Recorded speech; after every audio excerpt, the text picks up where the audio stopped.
আমার একটা কথা, আমরা সবাই সুন্নি, সবাই এখন আমরা সুন্নি দাবিদার, কিন্তু আমরা কোন সুন্নি?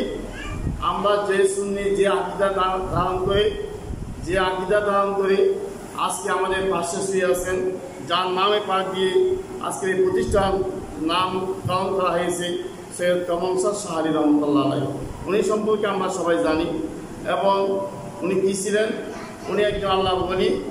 উনি এই আকিদা ধারণ করে, এই আকিদা পালন করে আজকে আমাদের কাছ থেকে বিদায় নিয়েও ওনারা এখনও অমর হয়ে আছেন, যার কারণে আমরা যদিও ওনাকে দেখতেছি না, কিন্তু ওনার রুহানি তাওয়াজ্জু যদি আমাদের মহব্বত প্রেম ভালোবাসা ওনার সাথে থাকে, অবশ্যই ওনার রুহানি তাওয়াজ্জু কারণ দ্বারা এই প্রতিষ্ঠান দিন দিন তো বিধান করবেন সবাই। এবং আমি অভিভাবকদের জানাতে চাই, আমরা ওই সুন্নি যে আকিদা ধারণ করে আল্লাহর বন্ধুত্ব লাভ করেছেন, আমরা সেই সুন্নতের পায়রাবি করতেছি।